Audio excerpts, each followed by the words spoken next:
Tá um dia quente, né? Graças a Deus por todas as coisas. Estamos mudando o clima. Deve ser por isso que as crianças estão mais agitadas, né? Estamos recomeçando o nosso encontro, que é um encontro com o propósito de glorificar o nosso Deus, né? Temos tantas razões para isso. Todas elas são razões que, ou a maior parte delas, as razões primárias para isso, são razões que transcendem o nosso ser, o nosso estado de espírito, o nosso dia de hoje, o nosso ano. Isso é menos importante do que Deus, do que os planos de Deus, do que a bondade de Deus, a beleza e majestade de Deus. É isso que nós estamos aqui, é para isso.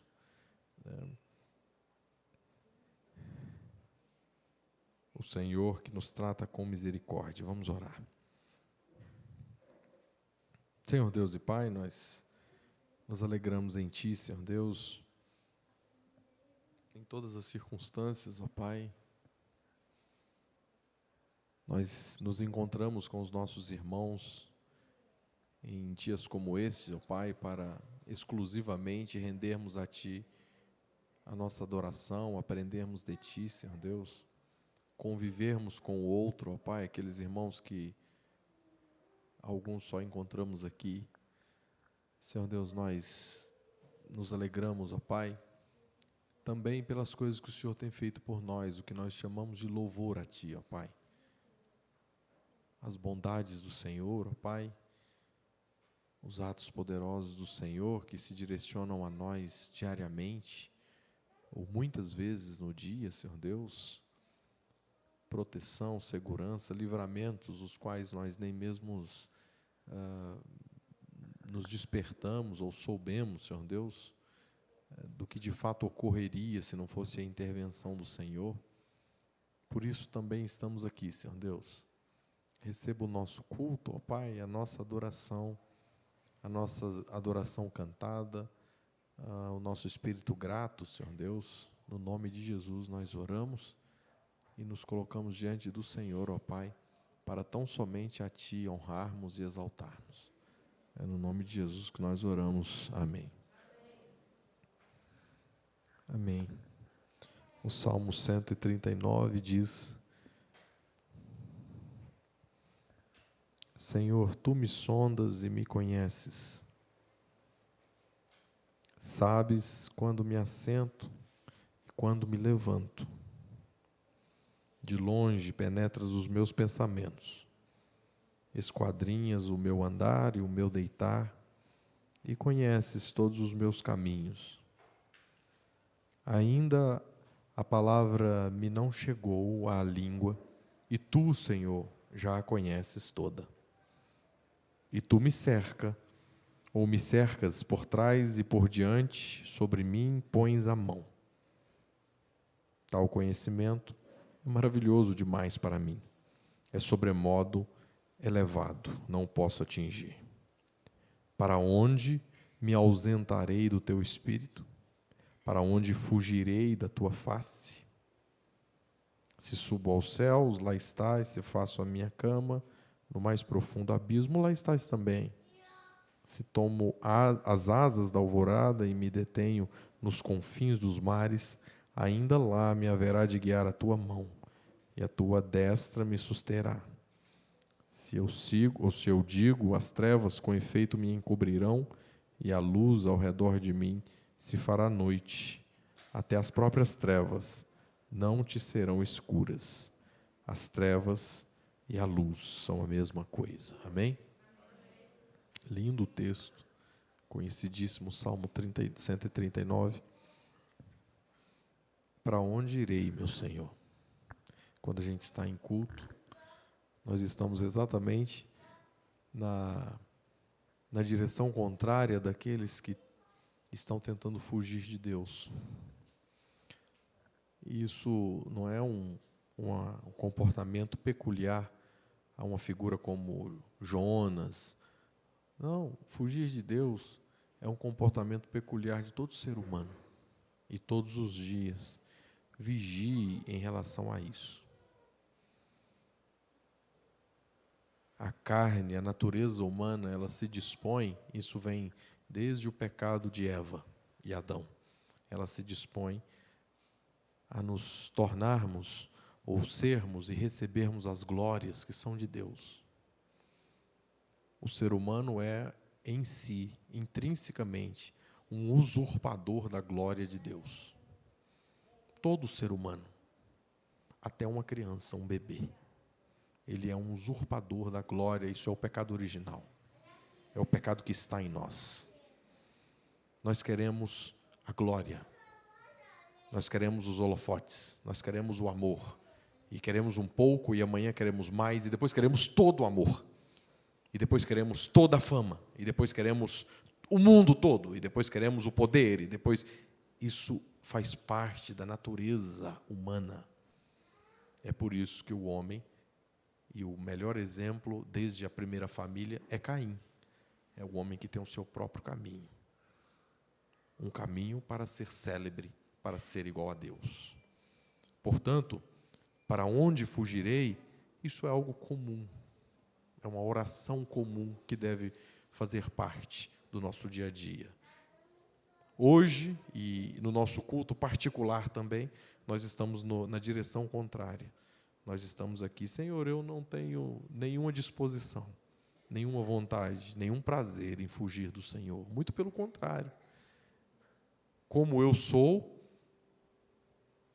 exatamente como eu sou, o Senhor me conhece totalmente como eu sou, o Senhor conhece a nudez da minha alma e do meu espírito.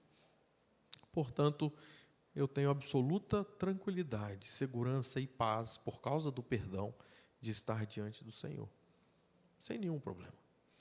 Muito pelo contrário, eu tenho uma disposição imensa para chegar a este momento no dia, para que a gente, com a nudez da alma e do espírito, para que a gente estabeleça algo no mais claro, limpo e profundo ambiente de toda a minha existência.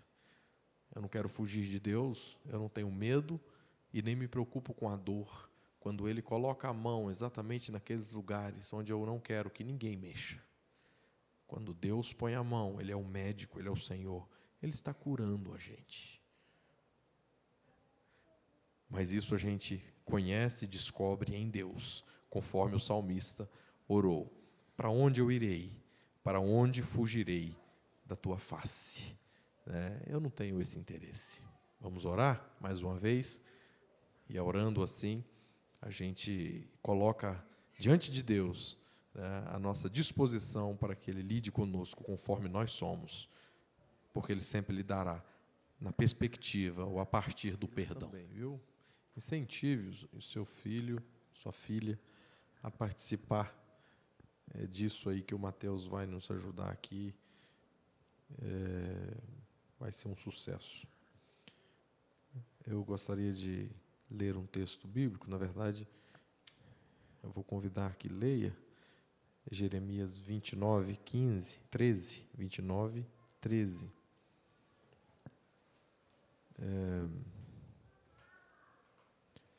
Vou pedir o Vinícius, que vem aqui à frente, o Vinícius aqui, da Priscila, para ler. Pode ler aqui, Vinícius, 29, 13, só esse verso, Jeremias 29, 13, a gente, logo após a leitura, a gente já parte para essa parte do culto, que nós também adoramos o nosso Deus com cânticos. Buscai-me e achareis quando me buscares de todo o vosso coração. Amém. Vamos louvar a Deus? Vamos buscar a Deus de todo o coração também, com essas canções que nos ajudam aí para essas meditações, reflexões. Vamos louvar o nosso Deus.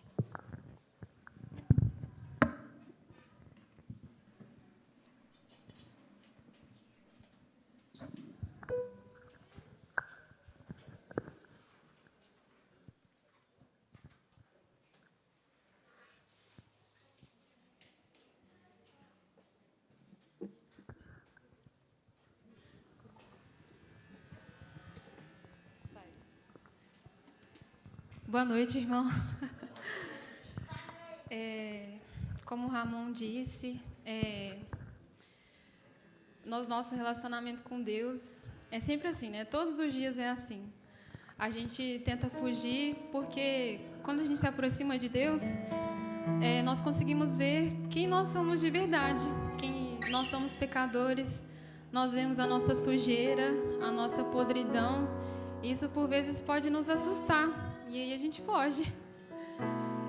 Ou então tantas vezes a gente fica interessado naquilo que o Senhor pode dar para nós, pode fazer para nós, mas a gente não tem a vontade de ter um relacionamento de verdade com o Senhor. A gente não tem vontade de conhecer a Deus, só de receber aquilo que Ele tem para nos dar. E eu lembro da parábola do filho pródigo, que o filho quer todos os bens que o pai pode dar para ele. Só que chega um momento que esses bens, eles não podem sustentar a vida dele. Não trazem alegria, não trazem esperança mais, não trazem paz. Mas estar com o pai, estar de volta em casa, estar onde ele precisa estar, é isso que sustenta a vida dele, é isso que traz força. E é isso que a gente precisa fazer, voltar à casa, voltar à essência da nossa adoração, que é Cristo, e estar próximo dele, buscar de fato conhecer ao Senhor. Quem é esse Deus que a gente serve? Quem é esse Cristo que eu ouço aqui todos os domingos? Mas será que eu tenho um relacionamento com Ele durante a semana também?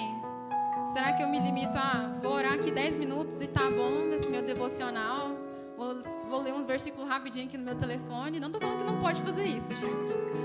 Mas a gente precisa ter um relacionamento mais profundo com Cristo, para de fato conhecer quem Ele é e conhecer quem nós somos, e desse jeito a gente pode conhecer o tamanho da glória e do amor de Deus, porque é só desse jeito, conhecendo quem nós somos, o quão ruim nós somos, o quão nós somos maus, nós podemos ver o tamanho do amor do Senhor, o tamanho da graça dele na nossa vida, o tamanho da misericórdia dele que se renova todos os dias na nossa vida.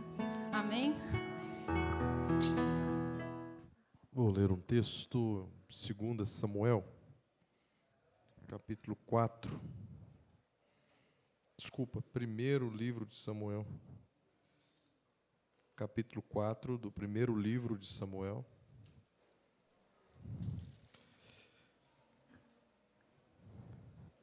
A partir do verso 12.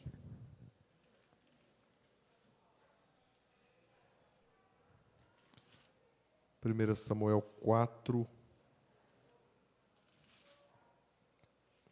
a partir do verso 12 até o final do capítulo, que é o verso 22. Diz assim: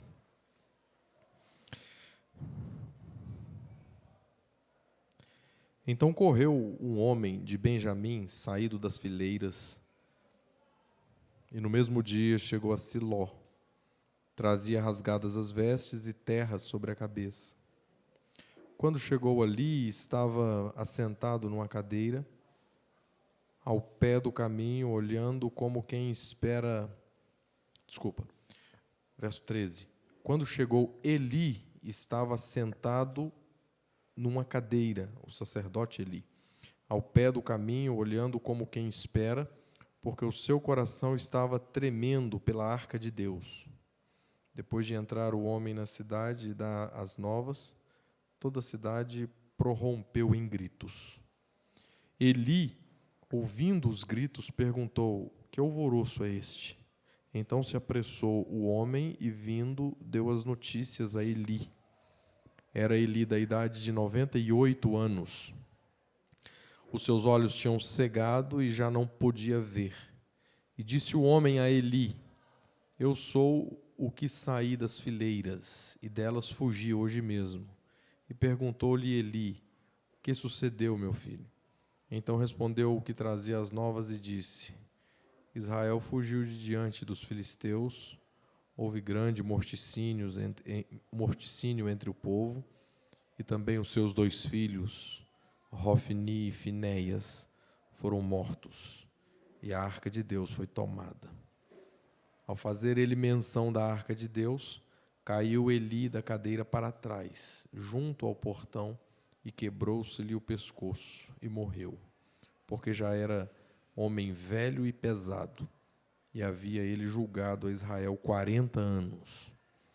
Estando sua nora, a mulher de Finéias, grávida, e próximo o parto, ouvindo essas novas de que a arca de Deus fora tomada e de que seu sogro e seu marido morreram, encurvou-se e deu à luz, porquanto as dores lhe sobrevieram. Ao expirar, disseram as mulheres que assistiam: não temas, pois tiveste um filho. Ela, porém, não respondeu, nem fez caso disso, mas chamou ao menino e acabou, dizendo: foi-se a glória de Israel. Isto ela disse, porque a arca de Deus fora tomada e por causa de seu sogro e de seu marido. E falou mais: foi-se a glória de Israel, pois foi tomada a arca de Deus. Amém?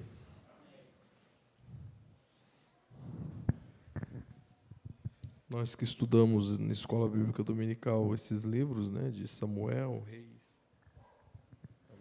Agora estamos em 2 Reis, né? Temos uma certa intimidade com esses textos, com essas histórias. Não é uma história muito, não é desconhecida, né? Mas, aliás, um dos mais belos e mais detalhados livros do Antigo Testamento são os livros de Samuel, 1º e 2 Samuel. O primeiro livro de Samuel, esse que a gente leu aqui, ele começa com a espiral de encontro entre o passado e o futuro.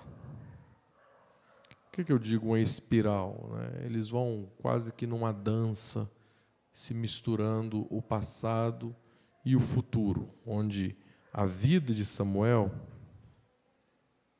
que ainda é um menino aqui nos primeiros capítulos, no máximo 12 anos, né? É a esperança para aquele tempo. Então, nós temos uma narrativa do próprio Samuel que vai colocando, né, esse menino que está sendo preparado para ser um profeta, um juiz, na terra de Israel, que está tão conturbada, e todas essas dificuldades e coisas estranhas que aconteceram estão narradas no livro anterior. Na verdade, o anterior é Ruth, e antes de Ruth é Juízes, né? Onde nós encontramos esse Israel, onde, segundo o próprio livro de Juízes, né, o capítulo 17, verso 6, capítulo 21, verso 25, onde todo mundo fazia o que queria em Israel. Eles tinham líderes chamados os juízes, que nós podemos interpretar como líderes ou como chefes do povo, né? Mas Israel viveu um período de 300 anos com os juízes, um período caótico.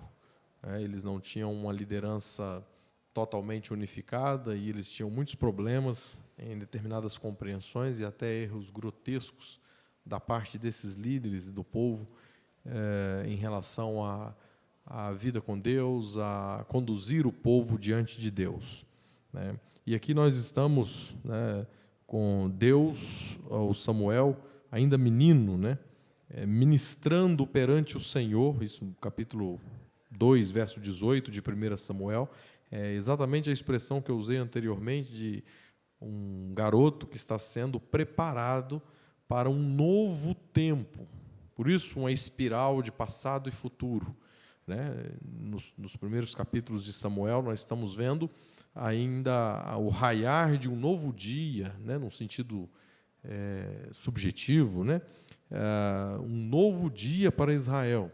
Mas ainda eles estão mostrando na vida, na casa de Eli, dos filhos de Eli, na família de Eli, que era um dos representantes máximos do povo, um sumo sacerdote em Israel, esse rastro, esse eco do passado, né, de uma nação que, inclusive nos seus ritos e símbolos e atos religiosos, está totalmente perdida, né? Religiosidade pode ser um perigo, né? Principalmente quando se está perdido, né, partindo ali de um ponto equivocado, né? Isso pode ser, na verdade, não uma salvação, mas uma tragédia para uma casa e para todo um povo, para toda uma nação. Era isso que estava acontecendo. Mas nós temos os filhos de Eli e nós temos o filho de Ana, Samuel. O passado, os filhos de Eli cumprindo ou vivenciando o Israel dos tempos de juízes. E o adolescente, filho de Ana, né, sendo ali a esperança de Israel é o próprio Deus, né? Mas um líder sendo preparado, um líder que representaria diante do povo a esperança, né, para novos tempos para aquele povo. É isso que nós temos aqui nos primeiros 5, 6, 7 capítulos de 1 Samuel. Enquanto isso, os filhos de Eli, né, enquanto você tem um menino de 12 anos com quem Deus já está falando diretamente com ele, né, você tem os filhos de Eli que representam a encarnação da desfaçatez, do cinismo, né? Isso também está narrado nos primeiros versos aqui, nos primeiros capítulos do primeiro livro de Samuel. E Samuel preparado para a fidelidade, segundo o capítulo 3, verso 35, segundo o coração de Deus, sendo preparado em retidão, sendo preparado em estabilidade de vida, né? de casa, né? Comprometido com o Senhor. Enquanto isso, os filhos de Eli estão caminhando para o abismo, e que a gente vai ver mais adiante, um abismo que o próprio Deus cavou para eles. A gente precisa aprender uma coisa na vida, né? Que é uma sentença simples e comum aos nossos ouvidos, mas que ela seja entendida, internalizada com atenção. Ninguém brinca com Deus e sai ileso. E é isso que nós vemos aqui. Os primeiros capítulos, então, de 1 Samuel, do primeiro livro de Samuel, marcam, né, uma mudança de curso, marcam novos tempos. E o capítulo 4, eu diria, esse que eu li, né, é o tiro de misericórdia num passado perdido. É o tiro final, é onde se dividem as águas, né? E a velha Israel, aquela velha postura, aquele velho estilo maligno de existir, não só maligno, mas também perdido, né? Cada um faz o que quer, do jeito que quer, e etc. Isso está ficando para trás, né? Porque eu tenho um novo alguém para conduzir vocês, para influenciar vocês, porque o líder é aquele que, antes de tudo, é aquele que influencia. Quem influencia é um líder, e esse é Samuel aqui na ocasião, né? E nessa ruptura de tempos, né, de passado, vai ficar para trás, um presente, uma esperança, né, um novo tempo está vindo. A gente encontra grandes lições nesse texto. A primeira delas, a gente vê na vida do próprio Eli, né, nos versos aqui de 12 a 15. Então correu um homem de Benjamim, saído das fileiras da guerra. Por quê? Porque no capítulo 4 está acontecendo uma guerra. Na verdade, eles estão perdendo pela segunda vez. No primeiro combate, eles perdem 4.000 homens, e depois eles voltam, o povo de Israel, perdendo para quem? Perdendo para os filisteus, nas terras que eles estão por tomar, por entrar, né? Por conquistar as terras. Eles não haviam saído, né, da escravidão do Egito para uma nova terra, uma terra que mana leite e mel, é a terra de Canaã. E ali essa terra estava habitada pelos cananeus, dos quais os filisteus eram povos organizados em vários aspectos, mas que dominavam aquilo ali. E eles estavam sempre vencendo. A gente vê isso com Josué e depois com alguns líderes que são chamados de juízes, né, que são substitutos da liderança de Josué. A gente vê várias vitórias, e vitórias fáceis, né? Não porque os habitantes, né, de Canaã, a terra que eles estavam tomando, eles não tinham nenhum tipo de treinamento, ou eram meros servos ou trabalhadores. Não é, essa não é a razão. Eles, como naquela guerra de Gideão, né, se vencendo milhares com 300 homens, né? Porque o Senhor ia vencendo a guerra para eles. E eles ficaram atordoados no capítulo 4 aqui de Samuel, porque eles perderam algo que dificilmente ou impossível de perder, principalmente tendo o auxílio do Senhor, né?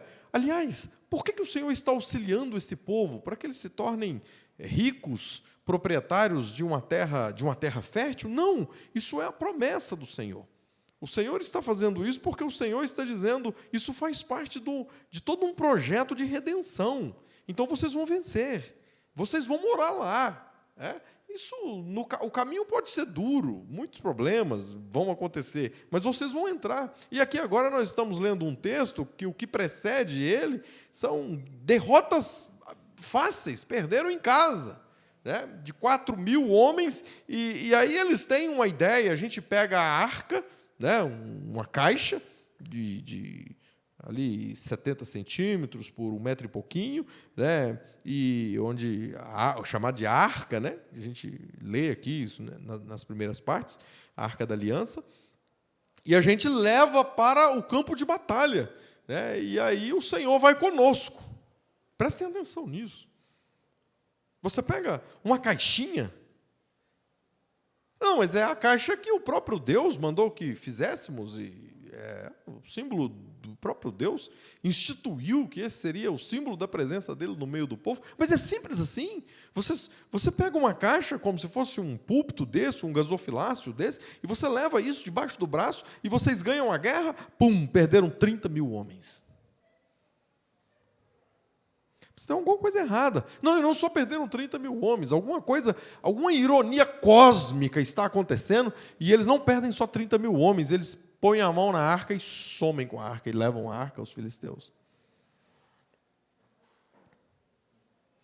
Fica aquela coisa assim, para quem está desconectado da verdade com Deus, e todo este culto está direcionado para isso, né, fica aquela coisa assim, de que o que está acontecendo? Você entendeu alguma coisa?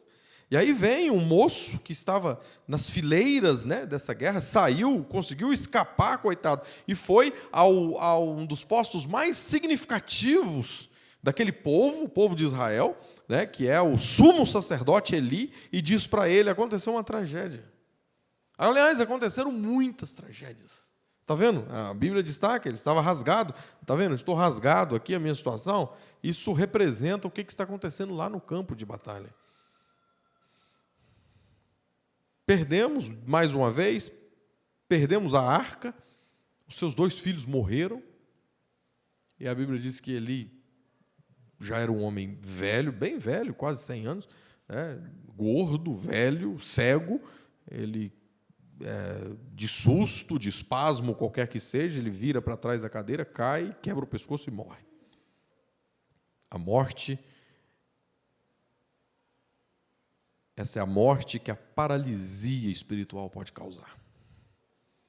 Porque às vezes a gente foca só no fato de que morreu o sumo sacerdote de Israel. A morte de Eli foi a morte da indiferença da liderança espiritual naqueles dias.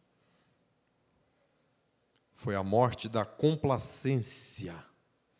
Foi a morte da participação. Nós não estamos entrando num novo tempo com Samuel? Então, algumas coisas estão passando, algumas coisas estão morrendo. Deus age na sua soberania, Ele muda as coisas do jeito que Ele quer. Ele troca as coisas do jeito que Ele quer. Agora nós não vamos ter isso mais, chega. E aqui o que está passando, o que está morrendo, é a participação de um sumo sacerdote na vida sórdida e na podridão da malignidade dos seus filhos, dos seus próprios filhos. Ele fazia, de certa forma, ele fazia parte disso. É fato que a gente encontra no capítulo 3, Eli, ou no capítulo 2, Eli advertindo, repreendendo os seus filhos. Mas é exatamente no capítulo 2 que a Bíblia diz, no versículo 29, logo adiante, ele está repreendendo os seus filhos, porque a má fama dos seus filhos estão se espalhando pela cidade. Então, tudo leva a indicar que ele não está repreendendo os seus filhos por causa de um senso interno de justiça, mas por causa de uma vergonha paterna, familiar. Porque no capítulo 2, verso 29, diz, porque honras, isso foi uma palavra profética, foi um profeta que falou contra a casa de Eli, falou diretamente para Eli, ou seja, um homem falando, mas falando o que Deus mandou que falasse. Honras a teus filhos mais do que a mim. Essa foi a palavra de Deus para Eli. Aliás, foram muitas, porque o próprio Samuel, de 12 anos, vocês lembram bem, né, daquela conversa de uma voz que chama Samuel, ele vai lá, pergunta se é Eli, depois ele volta, tenta dormir, aquela voz chama de novo. Ele pergunta se é Eli, Eli fala, não, eu não. E aí, na segunda vez, Eli se desperta para o fato de que alguma coisa sobrenatural estava acontecendo, aquele garoto estava ouvindo o próprio Deus. Então, Eli fala com ele, volta, quando você ouvir de novo, se porventura você ouvir de novo alguém te chamar pelo teu nome, você diz, fala, Senhor, eu estou aqui, o teu servo, eu estou te ouvindo, eis-me aqui, etc. e tal. A gente conhece essa história, mas a gente quase nunca se lembra de, mas falar o quê? Ele falou o quê? Ele falou para a casa de Eli. Sim, ele falou que Samuel estava sendo levantado, mas ele diz, dê um recado a Eli. Repito, mais uma vez, nós estamos falando de novos tempos. Deus está mexendo todas as coisas. E Deus estava falando para Eli em várias circunstâncias. Não que ele não tivesse sensibilidade para isso. A Bíblia diz em vários pontos que ele estava tremendo, que ele estava temendo, que ele estava apavorado com o que estava por vir à sua casa. Ele estava entendendo tudo o que estava acontecendo. Mas é importante a gente destacar que a morte de Eli foi a morte dos atalhos espirituais, foi a morte da permissividade, foi a morte, e não só a morte, mas foi o sofrimento que tudo isso causa numa vida, numa família e numa nação. Está virando uma página, né? Honras mais os teus filhos do que a mim. Tem muito crente assim, né? Tem muito crente que o filho é Deus, né? E aí o desejo, a vontade, o bem-estar do filho é a coisa mais importante em qualquer circunstância. E tem aqueles que vão mais além, né? Tem aqueles que defendem os filhos, mesmo filhos, às vezes maiorzinhos, né? Mesmo filhos que vivem num esgoto existencial. O sujeito fica tampando o sol com a peneira, tentando não entrar nesse assunto, escondendo, etc. Aí ele era assim também. Você honra... Já pensou um sumo sacerdote ouvir isso de um profeta? Você honra mais esse esgoto da sua casa do que a mim. E o que aconteceu com Eli? Ele cruzou a fronteira. Ele, nesse mesmo verso, que não é mais duro do que isso aqui que a gente ouviu, né, no capítulo 2, verso 29, diz assim, para tu e eles vos engordardes das melhores de todas as ofertas do meu povo de Israel. Você vive, de certa forma, em conluio com seus filhos para engordardes, para que vocês engordem. Engordem de quê? Engordem mesmo. Aqui, ó. Das ofertas, das carnes, dos holocaustos que estavam no altar do Senhor. Até isso rolava naquele ambiente, né? Você virou, de maneira indireta, o profeta está dizendo para Eli, você virou um porco em nome de Deus, porque você é um sumo sacerdote. Mas a vida diária de vocês é uma preocupação tão somente com o ventre e outras coisas piores. Eli estava preocupado com o que o povo estava falando dos seus filhos, no capítulo 2, versos 22 a 26, quando ele repreende aos filhos. E não necessariamente com o que Deus estava pensando dos seus filhos. Talvez fosse apenas isso. O todo nos faz pensar, o geral nos faz pensar que Eli era o maior garantidor daquela circunstância, daquela situação da sua casa. E às vezes fazemos isso Não porque nós não conhecemos o erro, mas porque nós ficamos ali tentando fingir que aquela coisa toda não está acontecendo, que está cheirando muito mal na casa da gente, na vida da gente, na família da gente. Irmãos, Eli era um sumo sacerdote, era o maior, seus filhos eram sacerdotes, ele estava numa hierarquia, na mais alta hierarquia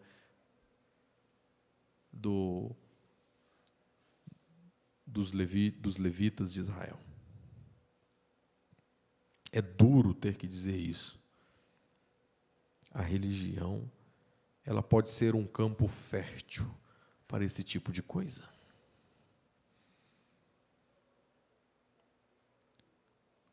Quando a verdadeira vida com Deus se desgasta e murcha, tudo mais deixa de existir. Principalmente o amor e a justiça. Ele, do ponto de vista físico, ele morre ali quando ele ouve dizer: a arca se foi e os seus filhos morreram. Sim, mas do ponto de vista espiritual, Eli já estava morto para Deus há muito tempo. É isso que a gente vê. É por isso que Deus já havia dito ao pequeno Samuel: diga para Eli o que está acontecendo na casa dele, eu sei. A Bíblia diz, é muito interessante isso, que quando Samuel chega para contar a ele o que de fato Deus havia dito, ele estava de certa forma, eu nem diria curioso, ele estava muito preocupado com o que Deus havia falado para Samuel. E ele pergunta para Samuel da seguinte forma, trazendo para uma linguagem mais contemporânea. Ele diz para Samuel: você não pode me esconder nada. Diga tudo o que Deus te falou. Ele sabia que Deus havia dito para ele e para sua casa. Portanto, ele sabia que a morte já era um processo, né? A morte de Eli não foi súbita, a morte foram anos de processo. E isso acontece na vida da gente. A morte com Deus e até a morte física. Isso tanto num aspecto moral, ético, quanto orgânico, físico, né? O sujeito vai morrendo um pouquinho todo dia e se matando de outras formas. Tem muitas formas de se matar. E não que o indivíduo não saiba que está fazendo isso. Se você tem uma doença crônica, grave, séria, que você precisa manter um determinado rigor em relação a isso, e você vira as costas para isso, você sabe que você está se matando. Mas você prefere fingir que esse assunto não precisa ficar rodeando, assombrando você todo dia. Isso espiritualmente acontece também. Então, quando a gente vê no final desse texto o que a nora de Eli diz: foi-se a glória de Deus, mas antes do foi-se a glória de Deus, foi-se na casa de Eli a vida com Deus. É isso que eu estou chamando de processo. As coisas estão indo. Quando as coisas culminam, quando um casamento termina, alguém liga para a gente, e isso acontece, eu estou citando, não um caso especial, muitos casos, já passei por tantos, em circunstâncias do indivíduo dizer: pastor, o negócio é o seguinte, assim, as coisas não estão bem e tal, e eu só queria te dizer o seguinte: meu casamento acabou. Você quer dizer que o seu casamento acabou agora? Assim, acabou agora? Isso não acontece assim, meu filho. Isso não acaba assim, como se fosse, você está tomando Coca-Cola num copo com canudinho, aí, opa, acabou. Não, isso estava acabando há anos e anos e anos e anos. E isso se estabelece em tudo na nossa vida. Mas a partir do verso 16, do capítulo 4, a gente vê que: e disse o homem a Eli: eu sou o que saí das fileiras e delas fugi hoje mesmo. E perguntou-lhe Eli: Que sucedeu, meu filho? E então respondeu o que trazia as novas e disse: Israel fugiu de diante dos filisteus, houve grande morticínios entre o povo, e também os teus 2 filhos, Hofni e Finéias, foram mortos, e a arca de Deus foi tomada. Então aqui nós temos a menção da morte. A morte de quem? A morte dos filhos de Eli? Sim, para o próprio Eli, o que foi duríssimo. Não é fácil o pai perder nenhum tipo de filho, por mais canalha que ele seja. Pai é pai, mãe é mãe, e tem muita coisa e amor envolvido em tudo isso, e esperança de que as coisas mudem e se tornem melhores, até que um dia um recado como esse é o fim da esperança. Você não precisa mais orar, você não precisa mais torcer, você não precisa mais nem perder o seu sono, porque se é que você vai dormir algum dia, porque acabou. Mas o que nós temos aqui, numa outra perspectiva, é a morte que a hipocrisia pode causar. Os filhos de Eli ultrapassaram a indiferença de Eli, porque Eli vai tratando Deus com indiferença. Eli vai tratando Deus como muitos de nós, em muitas circunstâncias, a gente vai dizendo, a gente vai fingindo que não está vendo. A gente vai saindo, fugindo da presença. A gente vai evitando. Isso é indiferença. Você sabe que está ali, mas você não quer tocar no assunto. Uma das primeiras características quando a malignidade, a hipocrisia, a maldade, o pecado se estabelece na vida da gente, é parar de orar. Porque a gente não quer falar no assunto. Mas os filhos de Eli ultrapassaram essa indiferença de Eli e chegaram na indecência. Não são pecados maiores que os pecados de Eli, mas são pecados mais sujos, são pecados mais sórdidos, são pecados mais podres. A lista desses pecados está no capítulo 2, versos 12 a 17. Perversos, impiedosos, indiferentes ao Senhor, desprezavam até as ofertas que eram dadas ao Senhor.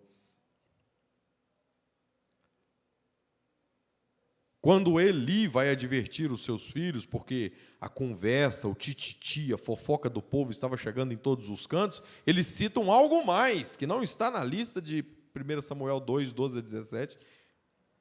Em 1 Samuel 2, de 31 a 33, ele destaca o fato de que seus filhos estavam se deitando com as mulheres que serviam à porta do tabernáculo. Os sacerdotes, os seus filhos, casados, eles estavam se aproveitando da posição, da fama, do nome, para terem relações sexuais com mulheres que, por alguma razão, estavam próximas do tabernáculo, às vezes até por razões religiosas.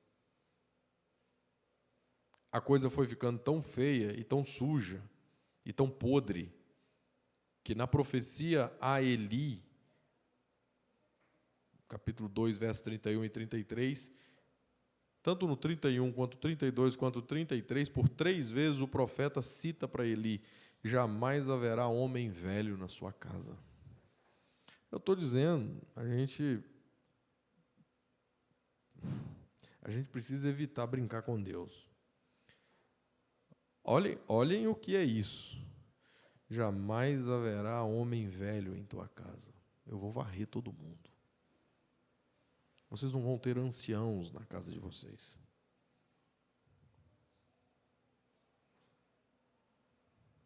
Todo mundo sabia que aquela corja estava brincando com Deus. Só eles mesmos é que não estavam dando atenção a uma coisa: brincar com Deus é sempre um comportamento fatal. De alguma forma. E aquelas pessoas que ficam preocupadas: mas Deus vai capinar, roçar a gente? Qual o problema? Tem muitas formas de fazer isso. Qual o problema? Porque a gente tem numa disposição pós-iluminismo de que o homem é a coisa mais importante do universo. Cada indivíduo, os direitos universais, né? Na mensagem da soberania e autonomia do indivíduo, do liberalismo, que começa no iluminismo, então a gente dá um valor assim para o ser humano. Isso é coisa absolutamente recente, né? Mas mesmo que seja, mesmo dentro de um contexto de liberalismo, isso, estou falando de liberalismo financeiro, isso é um outro assunto, isso de filosofia ética e moral, mesmo num contexto de liberalismo, nessa circunstância, qual o problema? Deus tira a vida. E vai tirar a minha, a do Mateus, a do Heleno, a do irmão José Clóvis. Deus tira a vida. E o máximo de uma punição como essa que pode acontecer, ele dá uma antecipadinha. É só uma antecipadinha. Porque quem fica também, e tem alguns pela frente ainda, esses alguns sempre serão muito curtos. Vale a pena. Se a gente prefere fingir que essas coisas... Não, eu tenho uma disposição de ser um ser eterno. Se você não consegue ler a Bíblia, pelo menos ouça Scorpions. Então corra, porque a vida é muito curta. Uma das principais músicas desse grupo. É isso que acontece. A morte da hipocrisia. Em Eli, é a morte da paralisia espiritual. Nos filhos de Eli, é a morte da hipocrisia. E, finalmente, nós temos na parte final do texto a morte que a indiferença a Deus pode causar. Desculpa, a preposição aqui está totalmente equivocada. A morte que a indiferença do próprio Deus, a indiferença de Deus pode causar. Se num primeiro momento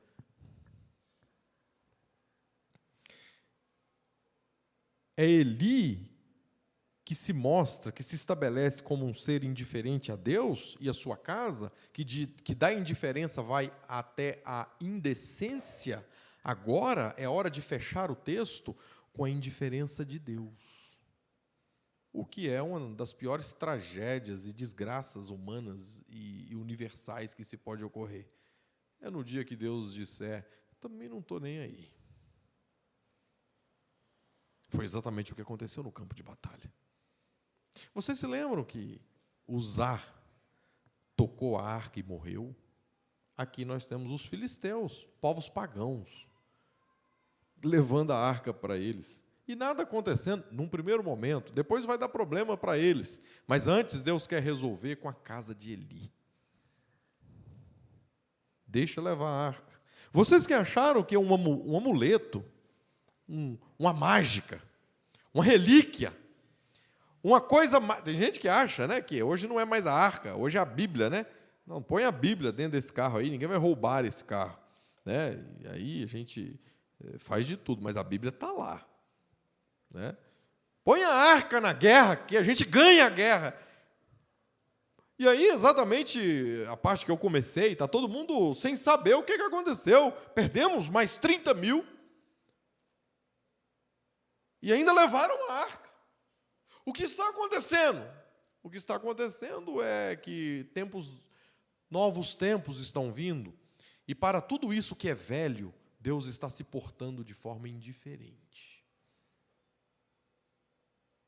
A indiferença de uma família sacerdotal a Deus, depois a indiferença se tornando indecência, e aqui agora nós vemos que a indiferença e a indecência podem atrair a indiferença de Deus. E aí nós vemos as partes finais, essa mulher, nora de Eli, que também morreu. Ela estava morrendo, foram as últimas palavras dela, tendo um filho antes da hora, a gente não sabe nem o nome dela,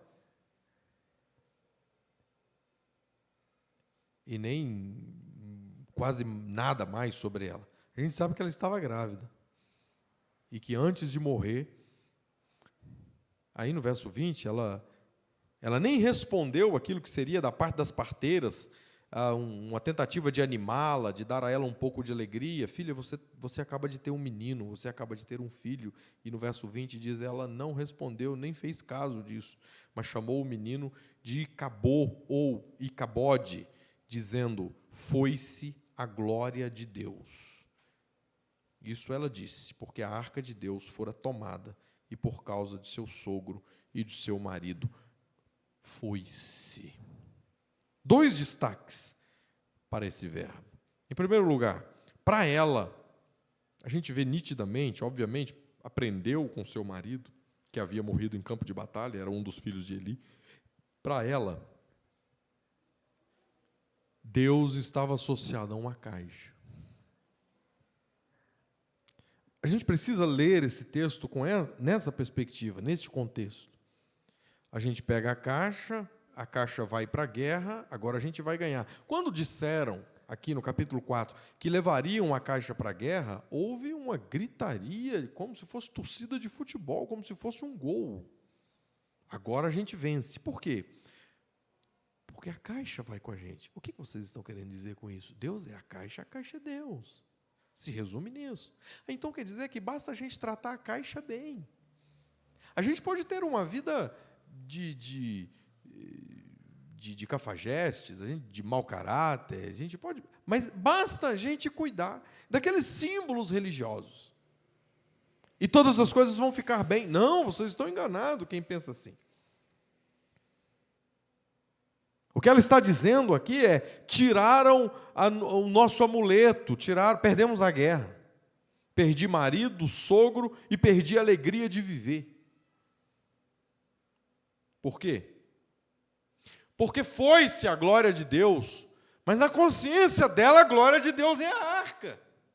Até porque, um detalhe aqui, quando o sumo sacerdote, fazendo a propiciação pelo pecado do povo, aspergia sangue em cima da tampa daquela caixa, daquela arca que se chamava propiciatório, o nome da tampa, onde tem os 2 querubins, com o rosto voltado para baixo, com as asas que se cruzam, essa é a arca. Era comum no lugar santíssimo, no Santo dos Santos, nesse momento de aspersão de sangue de bode, o que o sumo sacerdote fazia 2 vezes, no mesmo momento, no mesmo dia, aspergindo o sangue em cima, na região de cima do propiciatório, na parte de cima das asas dos querubins, ali. Uma fumaça acontecia. Shekinah, a glória de Deus. Não era a fumaça do incenso que estava próxima no lugar santíssimo. Não. Era uma fumaça de Deus simbolizando que ele havia aceitado aquele símbolo, aquela representação do perdão que viria em Jesus Cristo. Por isso, eles associavam a arca à glória. Foi-se a glória de Deus. Porque a Shekinah, a glória de Deus, a fumaça que enchia o lugar santíssimo, ela sempre dizia: nós estamos em culto aqui agora. E aí aparecia uma fumaça, Deus se agradou, Deus está aqui. A glória de Deus está aqui. A glória é a presença de Deus. E isso era representado normalmente por uma fumaça que acontecia sobrenaturalmente. Era isso que essa mulher estava dizendo.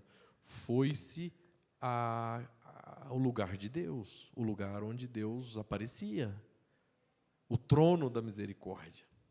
Sabe o que é o trono da misericórdia? Era o lugar invisível acima das asas dos anjos. É chamado de trono da misericórdia. Mas não existia nada que você pudesse tocar. Estava aqui os anjos que cruzando as asas em cima da arca, na tampa da arca, que se chama propiciatório, e aqui em cima, onde se aspergia o sangue, era chamado de o trono da misericórdia. A arca foi embora, a glória foi embora, Deus foi embora. Ela estava completamente equivocada, morreu de graça. Porque já tinha ido embora, Deus havia ido embora há muito tempo. Deus não é uma caixa. Deus não está numa caixa. Agora, a gente também pode pensar assim, que eles perderam mesmo a glória de Deus, mas não ali. não pela falta de um amuleto, mas por um estilo de vida que exclui Deus todos os dias. Então, ela estava errada quanto a ela mesma, quanto ao que ela havia aprendido por anos e anos e anos. Levaram Deus. Mas ela estava certa do ponto de vista de que sim, Deus se foi, mas não hoje, não por causa da guerra, não por causa da arca. Deus havia ido há muito tempo. A casa de Eli desabou, não por causa da morte física do próprio Eli, dos seus 2 filhos, mas por causa da morte que mata Deus para nós. E que, consequentemente, nos mata para Deus. Era essa morte que estava acontecendo. Era uma morte que havia matado Deus dentro deles. Eli, seus filhos, o povo de Israel em geral. Deus está levantando um novo homem. E acabou. Pode ser o que fizemos de Deus e o que Deus fez de nós. Assim se encerra uma era, todo um tempo, todo um período. É isso que eu disse, que o capítulo 4 é o tiro de misericórdia nessa era, nesse tempo, nesse período. Acabou. Para isso, para esse estilo, para essa vida, Deus se foi. Mas se foi há muito tempo. Tudo isso, queridos irmãos, dentro de um contexto totalmente religioso. Hipocrisia, apatia, paralisia espiritual, ausência de Deus. Que Deus nos livre da morte que a religião morta pode causar. Com que tipo de Deus você lida? Vamos orar? Feche seus olhos. Já convido o Juliano aqui e os meninos da música, os demais. Enquanto eu oro, o Juliano vai iniciar aqui, para que, quem sabe, pode ser que sim, essa música suave nos sensibilize ainda mais. Sim, é uma mensagem dura, é um fato histórico terrível. Ninguém está torcendo para que uma tragédia desse tamanho aconteça numa casa só. Mas o que eu quero dizer nessa noite é que essas coisas não acontecem assim, hoje. Oh, seus 2 filhos morreram de uma vez. Não. Essas coisas vão acontecendo no dia a dia. Que a gente tenha atenção a isso. Jesus usou uma expressão que se adequa muito à casa de Eli: sepulcro caiado. Belos sepulcros, belas lápides, mausoléus. Mas qualquer criança pode perguntar: por que se faz um negócio tão bonitinho desses para se colocar ossos e carne podre? A casa do sumo sacerdote era um lugar podre. É um processo de morte. O que fizemos de Deus e o que Deus fez de nós. Nunca se esqueça disso. Tudo isso dentro de um contexto totalmente religioso. Senhor Deus bendito, aqui nós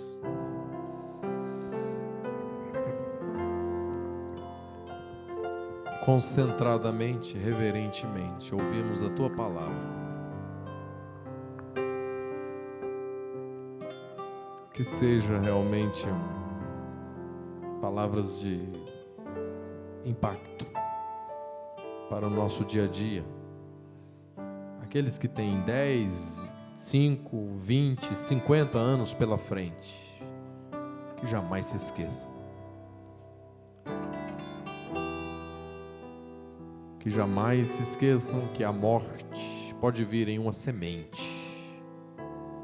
Uma semente que, ironicamente, a gente acaba cuidando, regando, escondendo e comendo os seus frutos. Bendito Deus, afaste de nós tudo aquilo que é morte. Afaste de nós tudo aquilo que destrói a vida contigo. Senhor, afaste de nós tudo aquilo que instaura tragédia familiar, nacional, individual. Senhor, afaste de nós tudo aquilo que não realiza o bem. Senhor, afaste de nós tudo aquilo que é inimigo do amor, tudo aquilo que é injusto, de má fama. Senhor, afaste de nós tudo o que nos afasta de Ti. É no nome de Jesus que nós oramos. Amém, Senhor Deus.